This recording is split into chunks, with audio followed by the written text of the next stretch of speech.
Hello, hello, hello, hello, hello. My name is Angel, and welcome back to my channel for yet another Wine and Crime Nights Gangster Edition. Now, I know I did not upload last week. I recently started going back to school. If you were not at my live last week, you may not know that. It definitely affected my uploading schedule since it was the beginning of my course, but going forward I will not, I don't foresee it being a problem, so hopefully we won't have too many hiccups, but thank you guys so much for your patience, and I think that I'm going to make the small little break up to you with today's story. If you have not already, please like and subscribe to my channel. I put out new true crime videos every week on Wednesdays, sometimes Thursdays, and yeah, it's a good time, and I can see everybody there lurking. I see all of you. Anyways, so let's dive into tonight's story. Get yourselves nice and comfortable. Grab yourselves a glass of wine, a tequila, like I will be doing, just to keep in theme. And the only one I have is a customized Christmas bottle of Young Angel there. That's me at Squid Row. That's what I'll be drinking today. And I already poured it and it wasn't filming, but I can put in some more. Soda water for you. Sounds pretty good. Get yourselves a pillow, a Dunkin' caramel iced coffee. Relax as you prep for surgery. I hope that went well, by the way. And enjoy, but try not to pass out if you are watching this during an online class. And let's get nice and comfortable as we drift off to the tale of El Chapo. Now, when I started this series, Al Capone and El Chapo were two people I was so excited to learn about. Their lives seem so interesting to me. Names that you know but don't really know the history of, so if you're as intrigued as I was, believe me, this story does not disappoint. So, Joaquin Guzman, El Chapo, was born in the rural Mexican town of Badiraguato. I had to look up how to say that.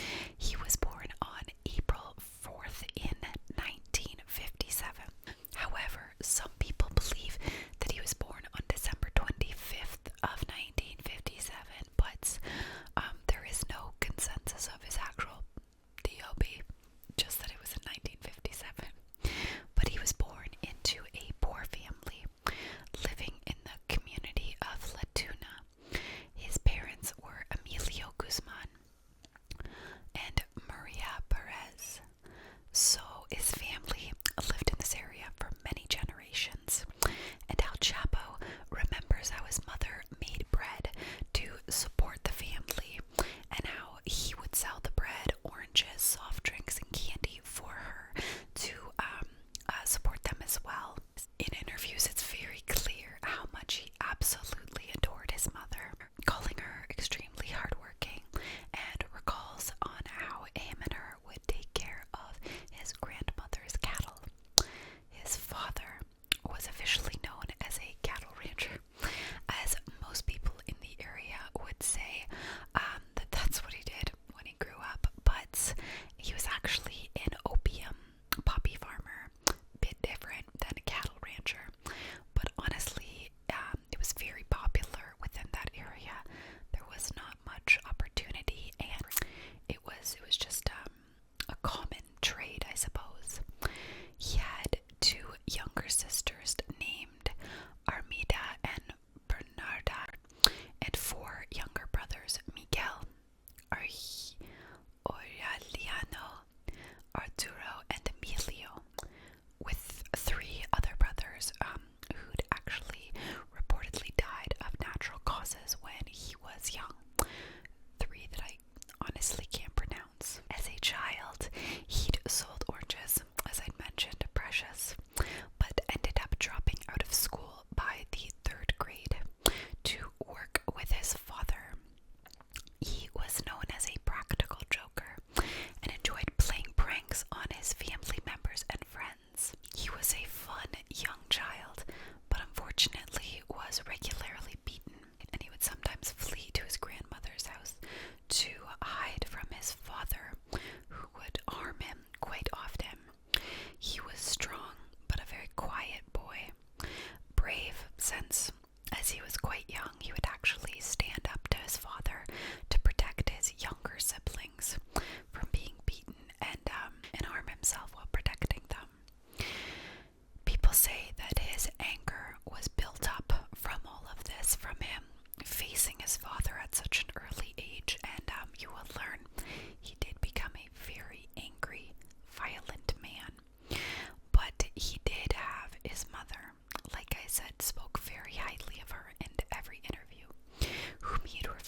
So he'd ended up leaving his hometown, that I'm not going to try and pronounce again, in his 20s and joined organized crime.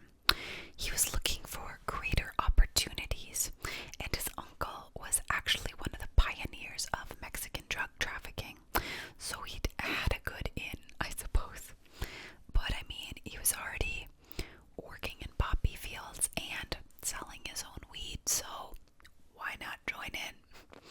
By the late 1970s, he had proven his value in the narcotics business and begun working with another rising dealer named Hector Luis Palma Salazar. So El Chapo oversaw the movement of drugs from his home district in Sinaloa, I don't know, a crucial drug trafficking area on the western end of Mexico, where narcotics flowed north to coastal cities and into the United States. Little did he know that this connection would lead him to a multi-billion-dollar national drug cartel. But it's actually wild, the things he ended up doing. He was in charge of airplane operations and a key player in the cartel. By his late 20s, the quiet but savvy young man was supervising logistics for another drug kingpin, Miguel Angel, Felix Gallardo, or Gallardo, I don't know, founder of the Guadalajara cartel.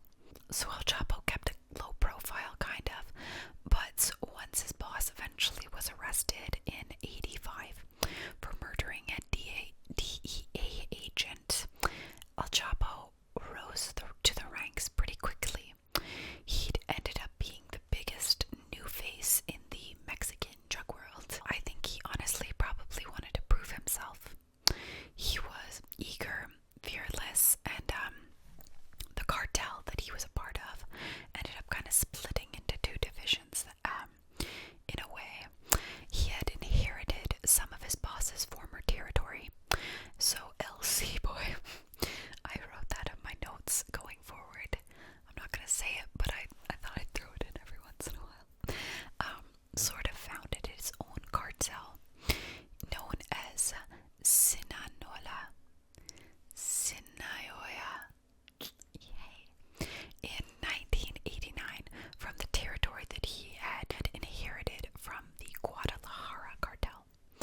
With his new cartel, he had started a crime syndicate and became primarily involved in the smuggling and distribution of Colombian cocaine, Mexican marijuana, methamphetamines, and Mexican and Southeast Asian heroin into the United States and all over the world as well. By the early 1990s, he was on the radar of both the DEA and the FBI and was considered one of Mexico's most powerful and dangerous drug traffickers.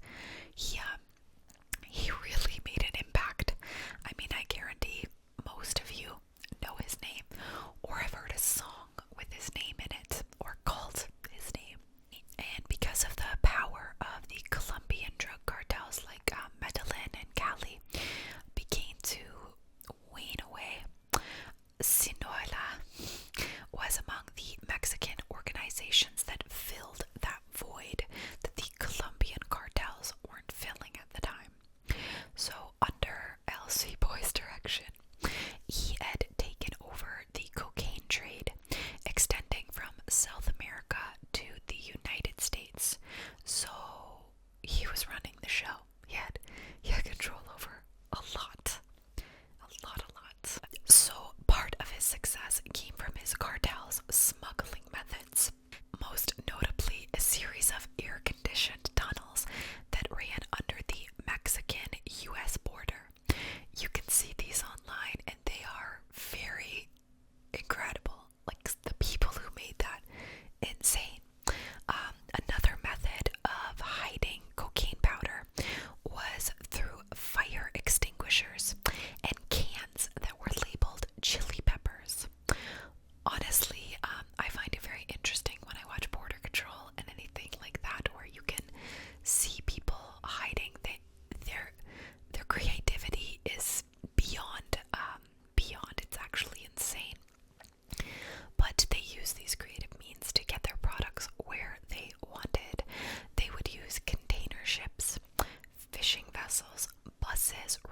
miners, underground devils, and they actually had experts in mining at their disposal. A lot of the men that had helped make these tunnels were laid off engineers from the mines, and El Chapo had worked for them, so why not get paid, right? And he probably compensated them quite well. He also cloned border patrol vehicles and utility vehicles and would have them cross the border no problem. Just pretty insane. He'd also use wood logs, submarines, 18-wheelers, the U.S. mail, UPS, FedEx. He had access to everything. The U.S. market was his, and he'd actually gained through the U.S. markets through a brutal war with the Zetas cartel. But he was ruthless and did not care. Some people would often say that what Al Capone was to beer and whiskey during the Prohibition, El Chapo was to narcotics. And this was said by Art Billick, executive vice president of the Chicago Crime Commission. One of two, Guzman was by far the greater threat, and he had more power and financial capability than Capone had ever dreamed of. Interesting that I'm doing a series with both of those men in it. I knew it was fitting. Eventually, the cartel's reach extended to 5 continents and grew to be the biggest drug operation in the entire world. In fact, after the fall of the Amascua brothers, founders of the Colima cartel in '99, on methamphetamine charges, there was a demand for leadership throughout Mexico to control the methamphetamine markets and shipments to the north. So El Chapo saw an opportunity and he seized it. He was very hardworking. He'd easily arranged precursor shipments, and El Chapo and El Mayo made use of their previous contacts on Mexico's Pacific coast. Importantly, for the first time, the Colombians would not have to be paid themselves. They simply joined the methamphetamine and cocaine shipments. This fact meant no additional money was needed for airplanes, boats, bribes. They had used existing infrastructure to pipeline the new project. So, pretty good for them. So until this point, El Chapo's cartel had been a joint venture between Guzman and Ismael Zamba Garcia. The methamphetamine business would be El Chapo's alone now.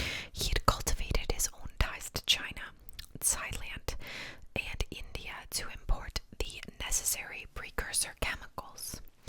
Throughout the mountains of the state of Sinaloa, Durango, Jalisco,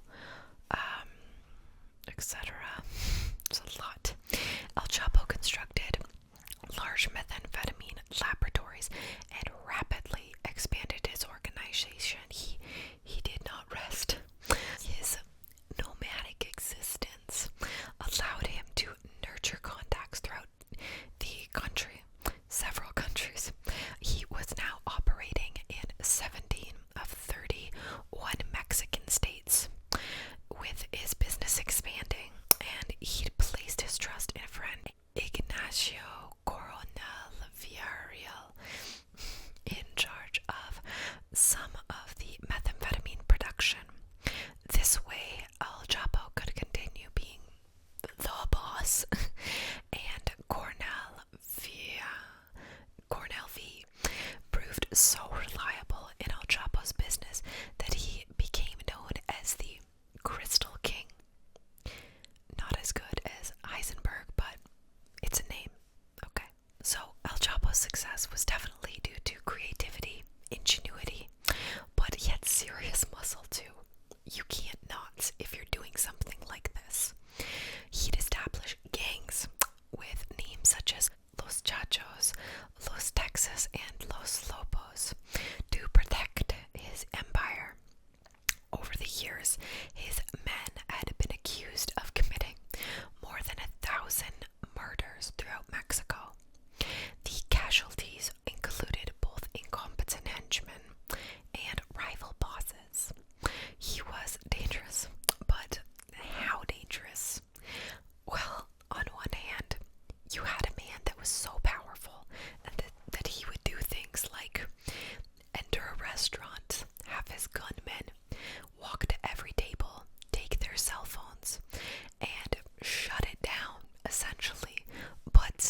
essentially.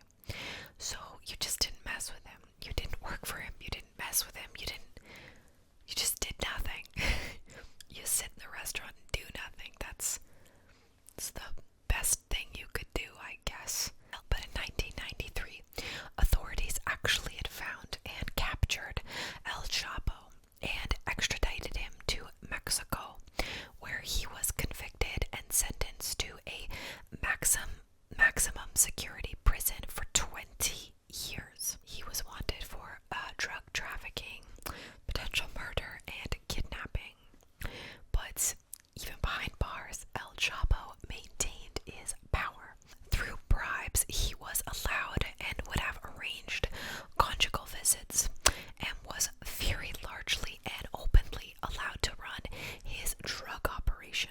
So he was still a very prominent presence in the cartel. And also, when I say conjugal visits, it was not as tasteful as that, if that's the word for it. Initially, upon his capture, he was sent to such a strict penitentiary that he wasn't even allowed to talk to other inmates, but he simply complained and they fixed it for him and moved him somewhere else. He guaranteed the guards were bought out already by him, because he bribed a lot. He also intimidated officers and turned things into like a hotel for him.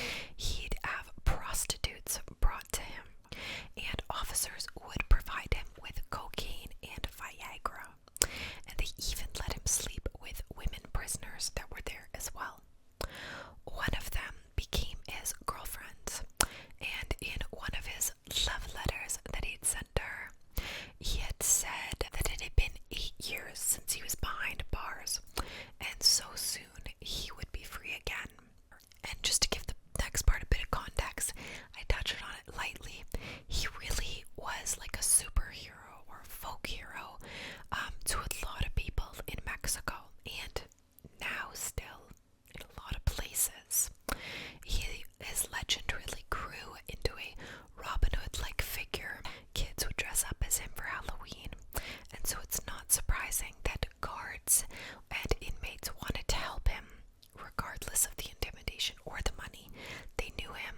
They wanted to be involved with him. He was kind of a legend, you know. So sure enough, in 2001, he had bribed prison guards and had made a very weird escape. Afterward, a federal investigation led to the arrest of 71 prison employees, including the warden, because legit one day he just hopped unknowingly into a laundry cart and was pushed outside to a waiting car.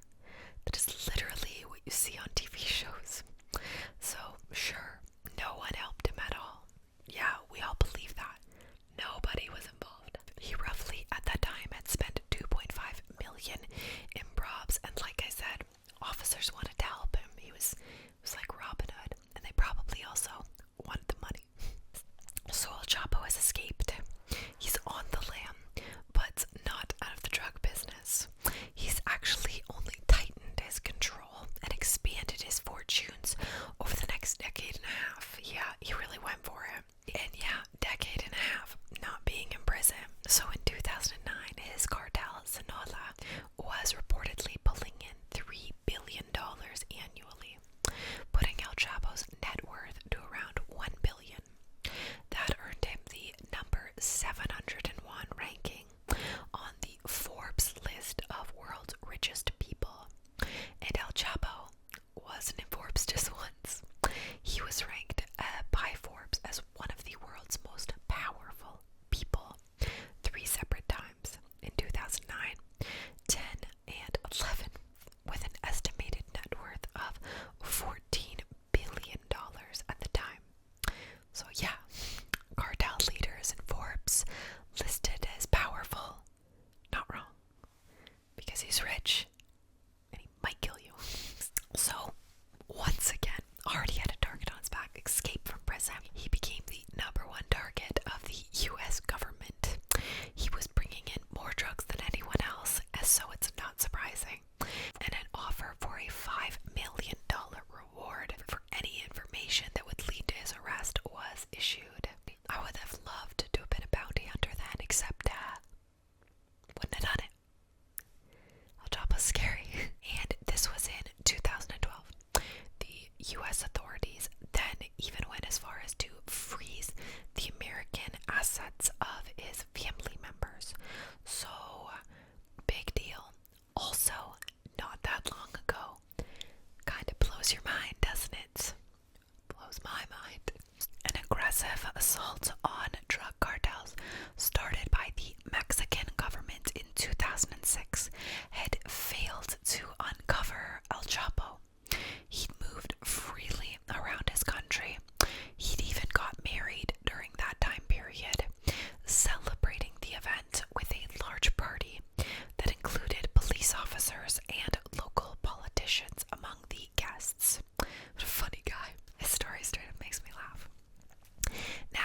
says they crossed paths right in the center of the dance floor.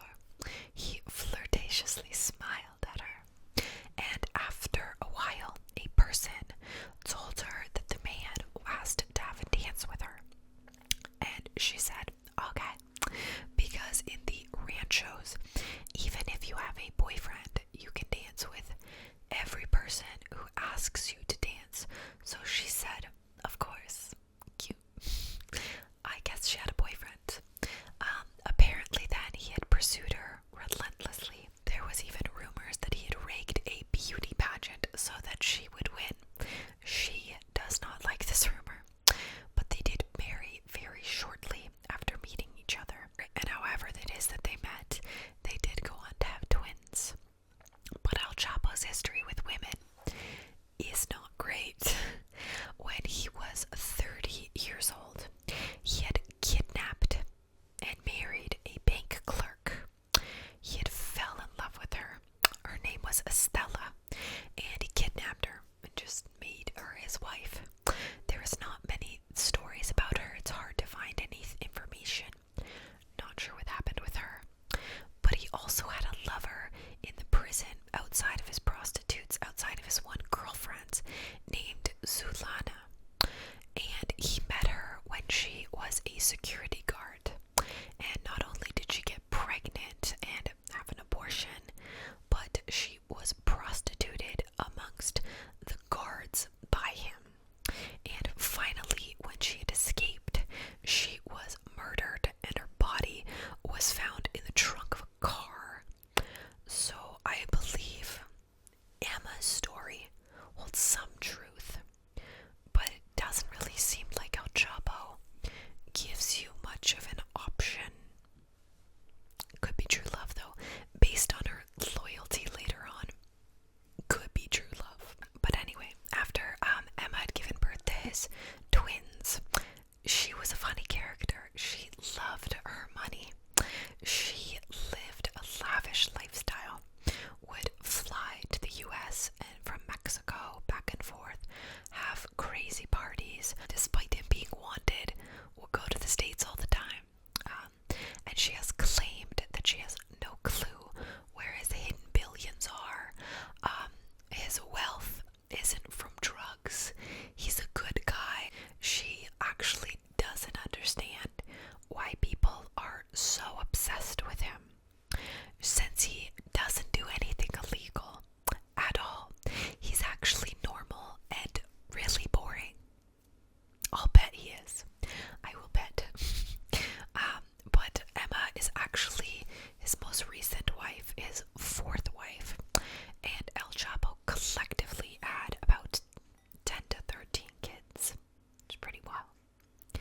So, in February of 2014, El Chapo was finally apprehended in a hotel in the Pacific beach town of Mazatlan, Mexico, declining requests by American officials to have him extradited to the United States. The Mexican president at the time, Enrique Nieto, vowed that El Chapo would not escape. He vowed, okay, he vowed it.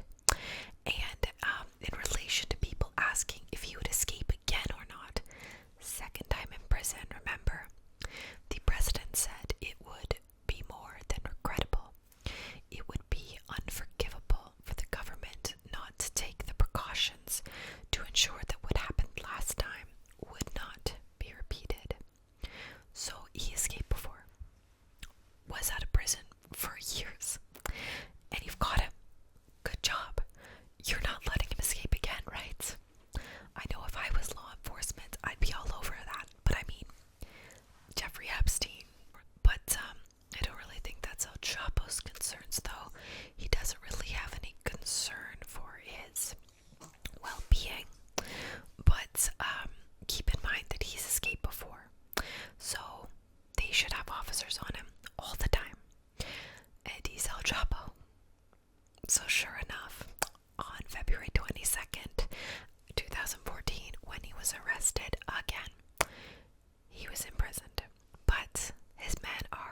say. So only 18 months after being arrested, when everything was all ready for him to go, during the night he had crawled through an opening in the shower area to the tunnel. He'd climbed down a 30-foot ladder and, using a motorcycle, had drove a mile away from the prison in about 2 minutes. He had changed his clothes, gotten into a truck, and just disappeared. Those men were anyone that was close to him was undyingly loyal, and they planned yet again a secondary movie-style escape. It's actually crazy to me. While on the run, he was quoted saying, "I have a fleet of submarines, airplanes, trucks, and boats." And that is what you think of when you think of a crime syndicate mastermind. Someone who climbs down a ladder from his prison cell, hops on a motorcycle, rips away, and disappears. Honestly, it's insane. If you're a child watching this, do not do any of these things. If you're an adult watching this, do not do any of these things.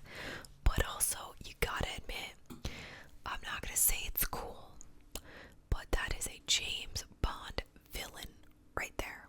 If you're gonna escape prison, that's a way to do it, you know? So, on October 17th, 2015, El Chapo had been out of prison for a few months and had reportedly injured his face and leg when escaping a failed military manhunt to capture him in the mountains of northwest Mexico. Around that time, unbeknownst to the world, the El Chapo conducted a secret interview with American actor Sean Penn. What? What are you doing, Sean Penn? How is it that the DEA, the FBI, everyone is looking for him, but Sean Penn can find him? Okay. So El Chapo wanted to make a movie about his life and managed to connect with Penn via Mexican actress Kate Del Castillo. Knowledge of El Chapo's travels to this interview had helped agents close in on him. But Sean Penn does not agree with this. He does not think that he helped, and he actually severely regrets this interview. He says that it was a myth that their visit was with El Chapo was essential to his capture. They'd actually met with him many weeks earlier and nowhere near the place of his capture. So far as he knows, his visit had nothing to do with that. All Penn knows is that the Mexican government at the time was humiliated that someone found him before they did. And all Sean Penn had was a contact where they could facilitate an invitation that Penn thinks that they wanted to see him blamed for and put him at risk. He believes that they wanted to encourage the cartel to put Sean Penn in their crosshairs and not necessarily any agents or people that were assisting with the actual investigation. So Penn said that upon meeting him, he only thought that he could begin a policy about the war on drugs, and he wanted to just have an open conversation of it. He thinks that people focus all of their energy on the bad guy and not the actual risks or issues at hand. Everyone focuses on the bad guy, but you still get those deaths, those innocent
that's where the confusion and the association had really came in there.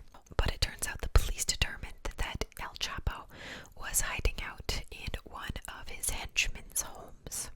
And when his henchmen went out to collect a suspiciously large takeout order, the authorities had swooped in. So El Chapo had actually returned to the same prison from which he had escaped the previous summer.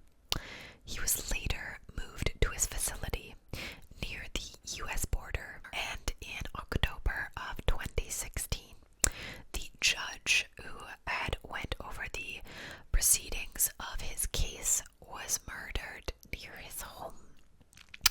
A very tough coincidence, not. In January of 2017, the Mexican government extradited El Chapo to the United States to face drug trafficking and other charges. The following day, he'd appeared in U.S. federal courts in Brooklyn, New York, and had pled not guilty to over a dozen charges. So in May of 2018, very recent, I told you, one of his lawyers asked Judge Brian M. Cogan to move the trial from Brooklyn to the federal courthouse in Lower Manhattan, which is directly connected to the high-security facility where the defendant was being held. But the request was denied. The trial had began amid heavy security in Brooklyn's Federal District Court on November 13th, 2018. His lawyer had immediately raised eyebrows with the claim that the actual leader of the cartel was a man named Ismael Zambada, which is El Mayo. We'd mentioned him before briefly. He had paid the entire government to look the other way, which is pretty wild. And I'm sure his wife loved this because, you know, she really, really was the ultimate ride or die partner. He's so innocent. He would never hurt a fly, that type thing. She also showed up to every hearing, loyal beyond belief, claiming he was innocent and just not that guy. Not sure where all that money's coming from though, right? Yeah.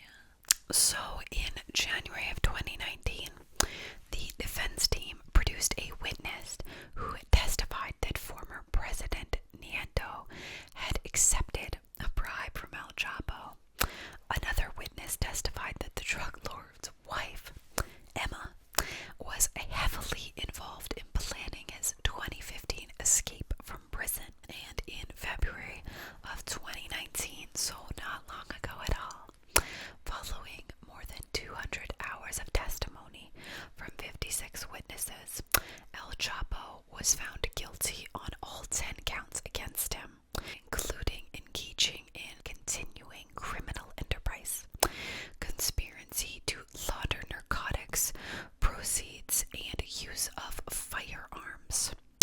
On July of 2019, Judge Cogan had sentenced El Chapo to life in prison plus 30 years, along with ordering him to pay $12.6 billion in restitution.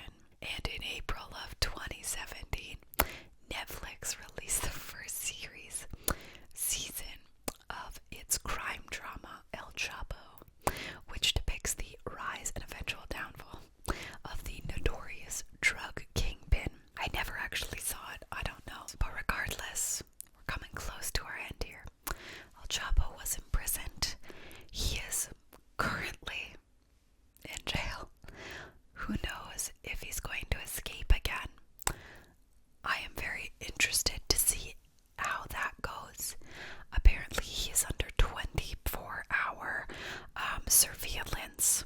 However, so I feel it will be quite unlikely, and not guards sitting there. They have cameras recording him all hours of the day, no interruptions from his feed. He is known as the father of the drug trafficking business, and his children have actually gotten into the trades as well with him. Ivan is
for 7 days a week in 8-hour shifts where they'd simply count his money in special rooms. He owned properties in New York, Mexico, and South America. Everything from luxury homes to apartments to ranches to warehouses.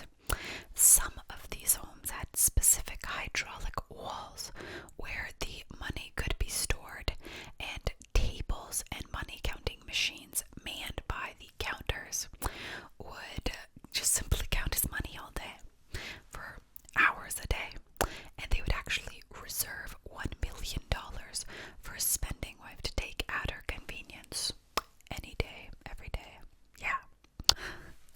El Chapo put a $100 million bounty on Trump's head. He claimed to have, at least, after Trump had made some comments on Mexico and drugs. A now deleted Twitter account had responded to Trump that was apparently run by El Chapo's son, the account, and they claimed to have put a $100 million bounty on Trump's head. And although it very well could have been fake, Trump was apparently so freaked out that he had contacted the FBI to investigate and protect him. So would I, even if I thought it was fake. He had actually created 62 confirmed tunnels between the US and Mexico. We did mention that a bit before, but there's 181 known tunnels created by various drug smugglers, but El Chapo for sure had 62. Pretty crazy. With the help of two of the most powerful gangs, the Latin Kings and the Gangster Disciples, he controlled 80% of the heroin, cocaine, and marijuana that controls Chicago, where he makes $3 billion a year alone. While the empire did circle the entire globe, he had a very special relationship with the United States, operating in 64 of American cities. He had a California's driver's license as well, with another man's name on it, his picture, and he'd buy Corvettes with it. He would then take those to bribe Mexican generals. The Mexican governments went after his competitors quite forcefully, and even though his cartel was by far the biggest and largest, it only accounts for 12% of the arrests that were made in Mexico. So tell me that isn't interesting. When looking for El Chapo, they were raiding several residences, and one home that El Chapo was known to have been at. Apparently, there was a tunnel into the drainage system that they had found. But after interrogating someone at the residence that they'd raided, the resident assisted them in tracking El Chapo's movements, where they then ultimately found and arrested him at the beach resort. Billions of dollars were spent to find him, and a lot of conspiracies surfaced around El Chapo and the DEA having some sort of deal together about high-level cover-ups. And it wouldn't be the first time that the DEA actually would strike up a deal with drug cartels. In the 90s, they'd made agreements with the Colombian cartels, taking information from one cartel to use it against Mexican cartels, and it actually took them 10 years to destroy two of the largest cartels they'd ever seen. So people thought maybe El Chapo was helping them at some point. And finally, he'd actually paid a $1 million bribe once to a former Mexican president. No news on who, but yeah, pretty interesting. I don't know. Those were just a few things that I found up that I didn't really know where else to put in there. So, what did you guys think of today's video? Had you heard this story before? Were you kind of like me, where you never heard any of it and were just interested to learn? Leave a comment below with anything you guys would like to talk about.